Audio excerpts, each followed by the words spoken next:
కాలేజీలో ఇలాంటి వింతలు చూస్తామని నేనైతే అసలు ఎక్స్పెక్ట్ చేయనే లేదు. ఇంకే వాళ్ళు ముచ్చట్లేదంటే నేనైతే వాళ్ళు నీట్ గా రెడీ అయ్యి కాలేజ్కి అయితే వెళ్ళిపోయా. కాలేజ్కి వెళ్ళంగానే మమ్మల్ని అయితే ల్యాబ్ లో కూర్చోబెట్టారు. ఇంకా 3 గంటల పాటు ల్యాబ్ లోనే కూర్చొని రికార్డులు రాస్తూనే ఉండిపోయాం.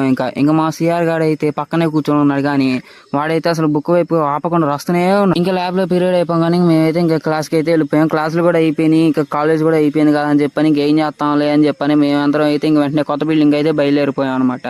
ఇంకా ఎలా పెట్టుంటారు నార్మల్ గానే మాలానే బెంచ్ వరుసగా పెట్టారేమో అనుకున్నా, కానీ లోపలికి వెళ్ళి చూడగానే మైండ్ పోయింది. వరుసగా కింద నుండి పై దాకా పెట్టారు బెంచీలు అన్ని కూడా. కానీ మాకేమో అయితే బోర్డు పెట్టారు, కానీ వీళ్ళకి మాత్రం ఫస్ట్ ఇయర్ వాళ్ళ కోసం అయితే ఏకంగా టీవీ పెట్టారు. వాళ్ళందరికీ డిజిటల్ క్లాస్ అంట.